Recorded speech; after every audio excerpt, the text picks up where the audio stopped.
Saya Tifa Solesa masih bersama Anda dalam laporan khusus. Ini kami masih melaporkan dari Kompleks Parlemen Senayan, Jakarta. Masih melanjutkan diskusi bersama dengan Saan Mustafa, anggota Komisi 2 DPR RI dari fraksi Partai Nasdem.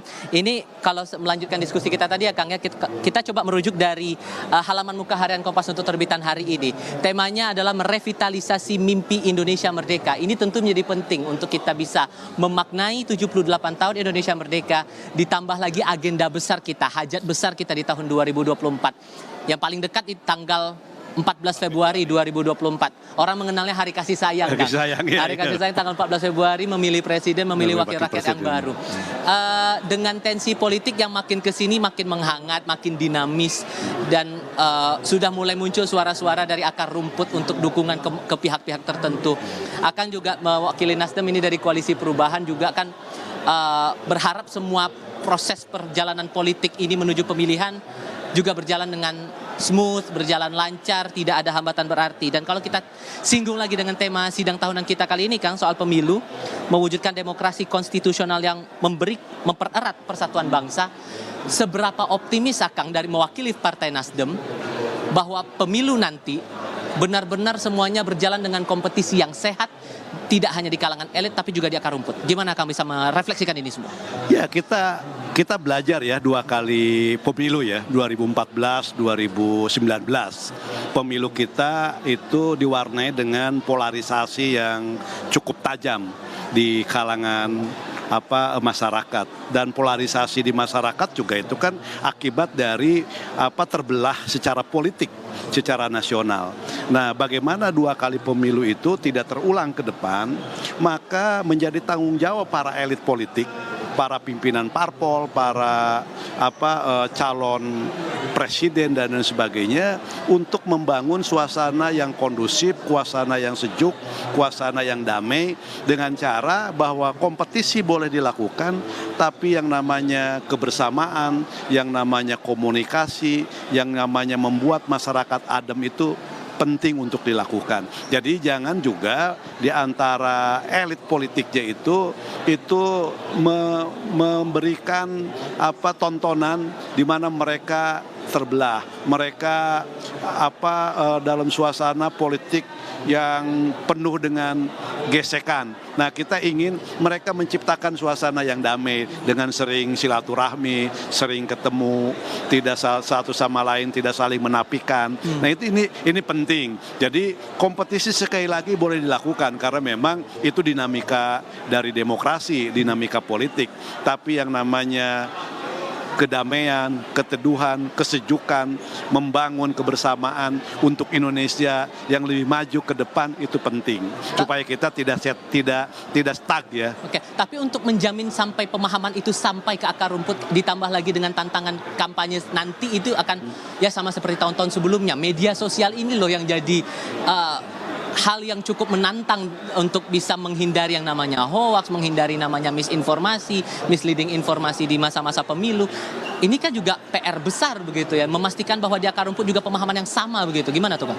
Ya, pertama tentu tadi KPU ya, Bawaslu.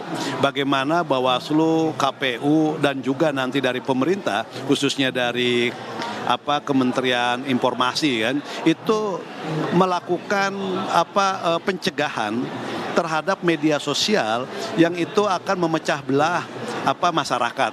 Jadi konten-konten seperti itu harus udah mulai diantisipasi, udah mulai dipetakan. Jadi Bawaslu dengan pemerintah dengan segenap stakeholder yang lainnya itu harus udah mulai memetakan potensi-potensi kerawanan yang ada di media sosial agar tidak menjalar ke masyarakat. Nah, ini yang paling bisa men-trigger tentang keterbelahan, polemik di tengah-tengah masyarakat itu kan biasanya media sosial yang paling berita kebohongan, fitnah, kampanye hitam, cerita-cerita yang tidak benar. Nah, ini semua harus mulai kita antisipasi dari sekarang. Dan tentu nanti Komisi 2 dengan penyelenggara dan pemerintah akan memetakan tentang kerawanan media sosial, selain kerawanan terkait misalnya kata Bawaslu, kerawanan tentang politik uang, tapi kerawanan terkait dengan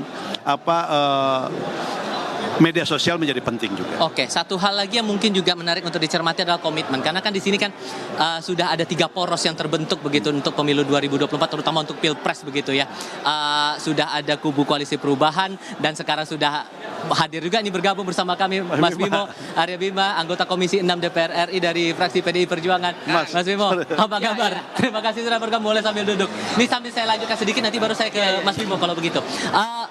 Gimana caranya memastikan komitmen dari Koalisi Perubahan sendiri untuk memastikan bahwa pemilu ini boleh berbeda-beda, boleh beda pandangan soal politik, boleh beda strategi, tapi ayo kita mainnya adem, mainnya sportif, mainnya fair. Gimana tuh? Ya, pertama kita akan memegang komitmen ya untuk melakukan proses kontestasi politik dengan damai, dengan sejuk, dan kita akan menghindari isu-isu yang sensitif yang bisa memecah belah masyarakat itu, dan kita akan mengedepankan pendekatan-pendekatan tadi yang penuh dengan sisi-sisi kemanusiaan kita dalam menjalankan berbagai proses politik. Jadi kita akan menghindari hal-hal yang sifatnya negatif, hal-hal yang sifatnya bisa memprovokasi masyarakat yang membuat suasana politik kita menjadi tidak kondusif, dan kita akan lakukan itu.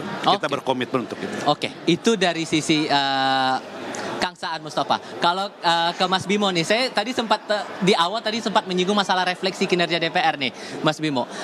Sisa masa jabatan nanti tinggal 1 tahun sampai menuju tahun 2024. Merefleksikan tema besar ulang tahun kemerdekaan kita, terus melaju untuk Indonesia maju. Sejauh apa Kang Bimo sebagai perwakilan dari fraksi PDI Perjuangan dan juga anggota Komisi 6 DPR RI merefleksikan 1 tahun sebelum dan rencana untuk 1 tahun setelah? Gitu. Gimana kemudian tanggapannya? Ya, 78 tahun untuk sebuah bangsa bisa dikatakan sudah bukan lagi anak kecil ya. Kita mengalami berbagai peristiwa di dalam konflik dan integrasi bangsa ini, dan sampai hari ini kita tetap menjadi negara yang bersatu walaupun konflik atau perbedaan pendapat itu pasti ada sebagai satu keniscayaan. Saya melihat bahwa hal yang terkait dengan refleksi Indonesia ke depan, terutama di tahun 2024 itu narasi kita tetap wajah keindonesiaan yang bersatu. Kita tidak perlu takut dengan perbedaan atau konflik. Tapi selama kita menyumbangkan konflik di dalam proses berdemokrasi sebagai satu proses pemilu, kontestasi yang ada, selalu yang harus melekat dalam pikiran kita adalah kita juga harus membangun konsensus, karena kita berpemilu atau berdemokrasi atau berbeda pendapat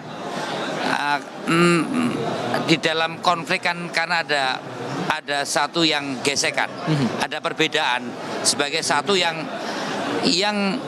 itu pasti akan terjadi. Ya. Kita nggak usah terlalu menutup bahwa pemilu tidak boleh konflik.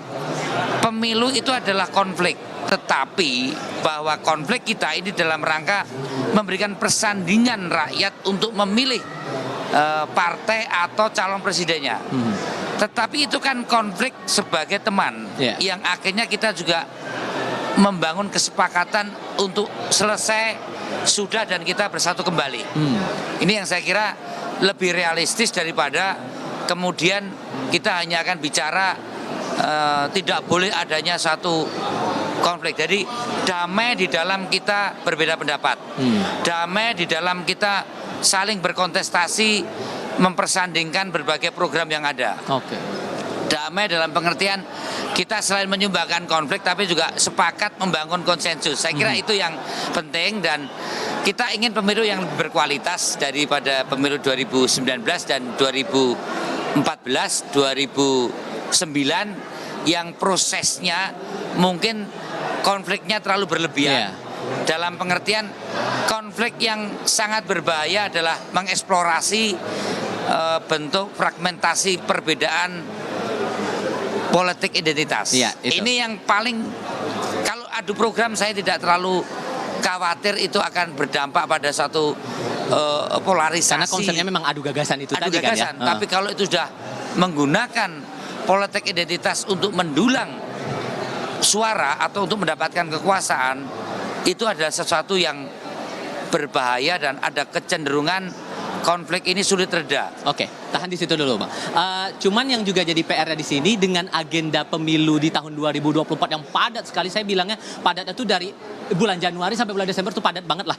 Itu untuk pemilu, pemilihan legislatif, pemilihan presiden, nanti di ujung tahun juga akan ada pemilihan kepala daerah. Ini anggota dewan pasti agendanya cukup padat, tapi juga masih ada tanggung jawab yang harus diselesaikan sebagai wakil rakyat di DPR tahun 2024. Anda pribadi, Kak, Mas Bimo, sejauh apa komitmen Anda untuk bisa menuntaskan masa bakti Anda selama dalam 1 tahun ke depan ini sebagai anggota DPR sampai tahun 2024 nanti? Gimana bisa menjamin itu biar tidak fokusnya tetap menjadi wakil rakyat, tapi tidak fokus untuk menjalankan atau menyukseskan pemilu itu juga tetap berjalan, series jalan begitu. Betul, saya sama Kang Saan kan cukup ramah ya. Saya 4 periode, jadi mengalami betul bagaimana pada saat pasca pemilu itu mungkin hanya rata-rata 50% yang jadi kembali, ya kan? Yang 50% relatif nggak jadi, padahal masih punya waktu kurang lebih 6-7 bulan untuk selesai. Saya melihat memang pada saat mendekati pemilu sampai Februari ada kecenderungan konsentrasi lebih pada kegiatan untuk mendapatkan perolehan kursi kembali. Tetapi yang menarik Kang Saan, mungkin pengalaman Kang Saan beda. Tapi di komisi saya, karena 4 periode juga gak pindah komisi Kang Saan saya.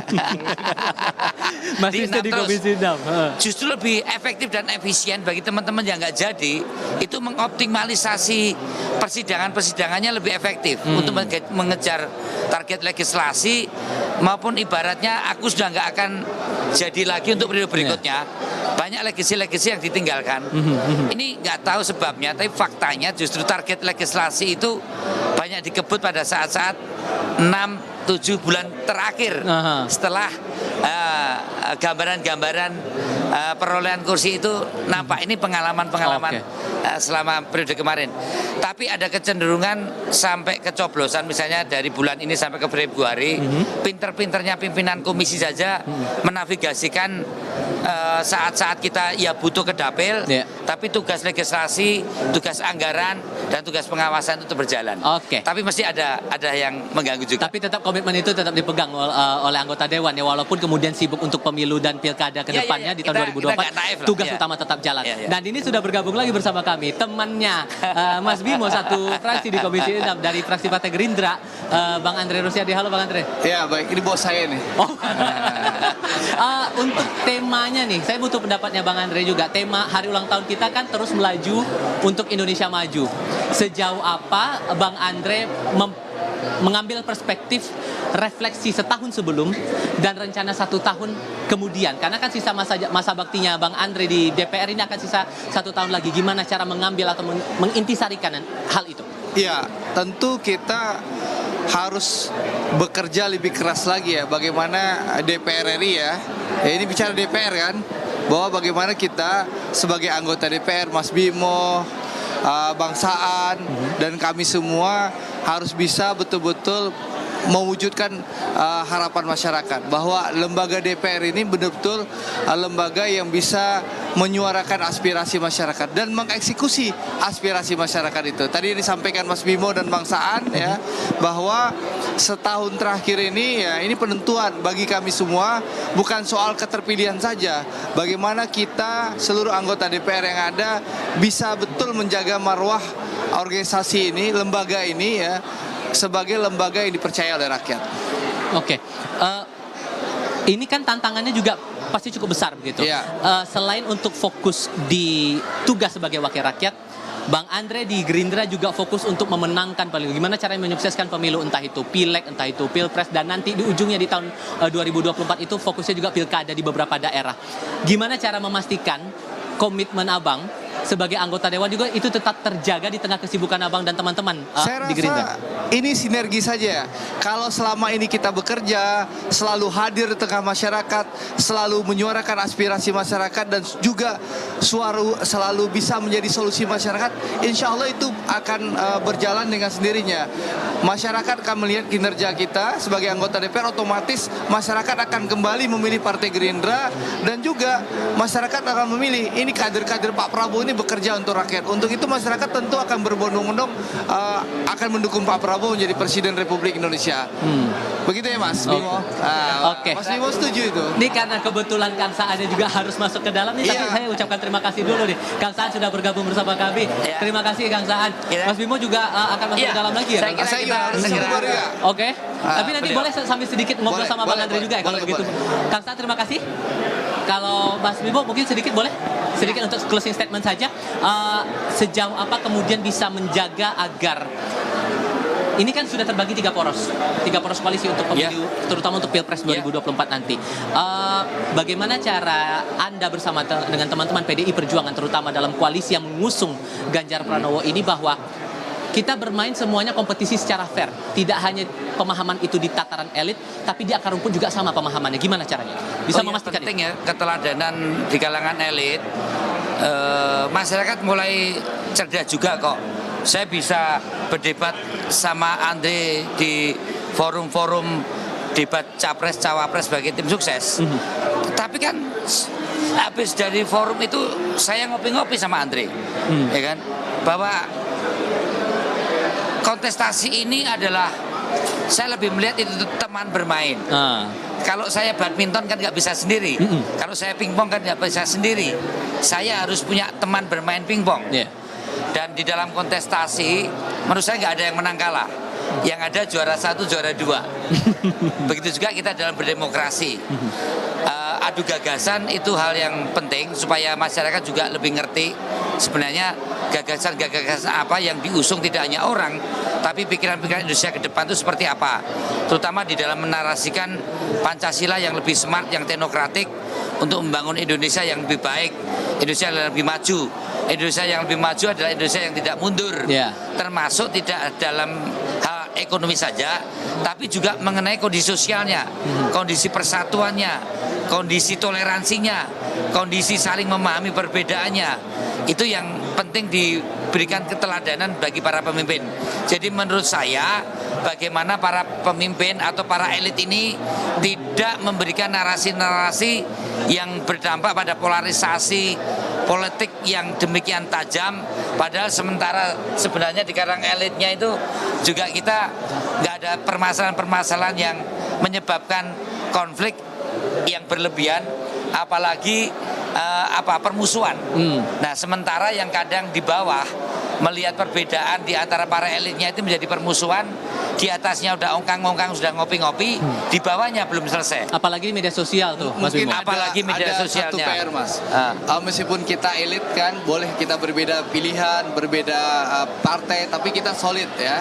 Tapi Nah, itu APR, kepentingan bangsa kita utamakan. Ya, kan, itu kepentingan kan? bangsa kita utamakan. Tapi yang paling penting juga ini Mas, bagi kita berdua, bagaimana elit-elit partai ini, PDI Perjuangan, Gerindra, dan seluruh partai politik lain mengingatkan, ya, mungkin aktivis-aktivis media sosialnya, pendukung Mas Ganjar, pendukung Pak Prabowo, pendukung Mas Nah, Anies, media sosial. kita harus ingatkan, karena jangan sampai aktivis-aktivis media sosial ini ya malah menjadi pemicu ya terjadinya polarisasi. Ini penting. Ini PR dari tim Pak Banyak Prabowo, negara hancur karena timnya media Mas sosial. Ganjar, timnya Mas Anies. Ini PR kita bersama, Saya Mas. kira itu. Kita Tugas harus kita ingatkan di tahun bagaimana 70 tahun aktivis bisa media merdeka. sosial itu ngerem diri. Berikanlah konten-konten positif kepada masing-masing calon tanpa perlu menjelek-jelekan pasangan yang lain. Usia kita sudah 78 tahun di Iya. Indonesia Merdeka, harus kita Itu bisa syukuri lebih ya. dewasa untuk itu Karena ya. siapapun presiden terpilih itu presiden kita semua. Oke. Harus kita dukung bersama-sama. Harus Itu yang paling dihargai penting. setiap prosesnya Iya, itu betul. tadi ya. Saya Oke. kira itu. Mas Terima Bimo, kasih ya. terima kasih. Kita Bang Andre juga berbeda. terima kasih Siap. sudah berbagi Sama-sama. perspektif yang saya Iya, paham iya. akan ikut Iya. agenda sidang Mohon lagi maaf setelah agak ini. terlambat. Tidak apa-apa, Ya. tidak apa-apa. Kami hargai Terima kasih, perspektif terima yang kasih sudah ya. dibagi Ya, bersama kami. makasih. Mas Bimo, terima Terima kasih. kasih. Bang Andre Terima juga kasih, terima Mas. kasih.